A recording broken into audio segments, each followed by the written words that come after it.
Greetings, everyone. How many of you know a foster child, past, present, and all foster parent?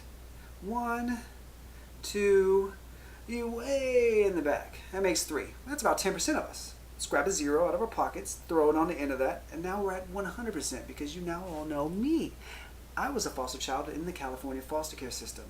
My job today is to take you on a journey through that system to one, know what foster care is, two, through the eyes of a child, moi, know what happens when placed in that system, and three, know that there are three ways that one can actually remove themselves from that system. To fully understand the California foster system, you must know what foster care is. Foster care. Picture this. A child's in an environment, a home with their family, where one, there's neglect involved. Two, maybe malnourishment. Three, fill in the blank, some sort of sad circumstance. Someone must step in. That's where your social worker comes, your law enforcement comes. They remove the child from that environment and put him in foster care. Foster care is that safety or stability, if you will, in the interim while they figure things out.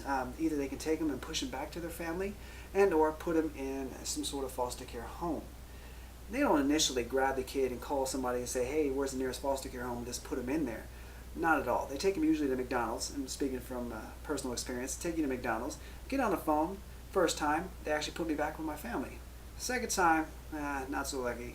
It was all good. They put me into a foster home or foster care system, which I like to call your 48-hour foster care because you technically need a judge to put you in some sort of long-term foster care system.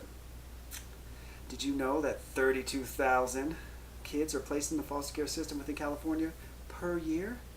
Pretty amazing. Pretty incredible, actually. Now that you have a brief understanding of foster care, let me tell you from personal experience what happens to a child once placed in the foster care system. The first, like I said, is your 48-hour spot. And then after that, once the judge determines that, hey, this kid needs to go into some sort of long-term type foster care until the family works things out, no problem. They put you in a group home. Group homes are, picture this, you got about 150 to 200 kids in a long building, sort of L shape. This is from personal experience. And then in the middle you have some sort of courtyard with a tetherball court, a jungle gym, and so on and so forth, encompassed by a fence, sort of like a little mini child prison, if you will. And there they do some sort of initial evaluations, health checkups, they make sure you can brush your teeth, that you can feed yourself type thing. And the girls are separated on one side, the guys are separated on the other. You'll see a lot of crazy things in there, a lot of kids who've gone through a lot of things. Ooh, it's pretty incredible. The groups home are your initial spots for your children. From group homes, they're placed into pre-placement homes. They're foster parents who actually, instead of actually getting a kid that they know nothing about, they call them pre-placements. A child is placed in this home for a weekend, if you will, so the foster parent and the child can kind of feel each other out. See if this is actually going to be something that'll work for them. It's kind of cool. I went to a couple of pre-placements before I found my permanent foster home, which leads me into my next subpoint, which is your extended type long care foster home. That's where a child is actually there for a long period of time. It could be 6 months, 2, 3, 4, 5 years, and even longer until one, that their family rehabilitates or some other circumstance. Foster care is not permanent, so there are three ways that a foster child can actually leave the system. The first way is, as I touched on earlier, parental rehabilitation. The parents get their act together. It could be rehab, it could be cleaning up the house, putting food in the fridge. A social worker actually visit the parent, make sure everything is safe for the safe environment for the child, make sure there's some sort of continuity with that, and then they'll grab the kid and say, here you go, pretty much. Thank you. Keep up the good work.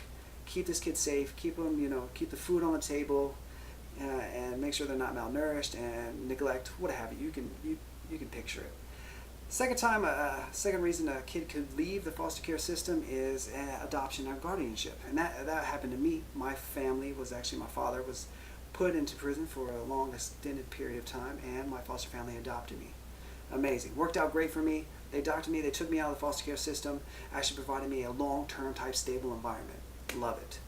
Third way a foster kid could actually get out of the system is to age out. As mentioned on earlier, maturity. They turn 18 and they can decide that, thank you, I'm done playing the game. I'm going to go venture out in the world and grow up and do me, if you will, do my thing, which is cool. Three ways. So you got parental rehabilitation, your adoption guardianship, and they could age out. Easy stuff.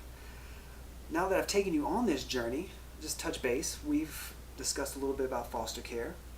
2, we've actually discussed what happens when a child's actually in the foster care system in California, personal experience.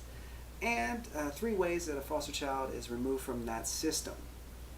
Now, as I mentioned on earlier in my initial speech to you guys about a little bit about myself, this kind of intertwines with it. You guys now know a little bit more about me.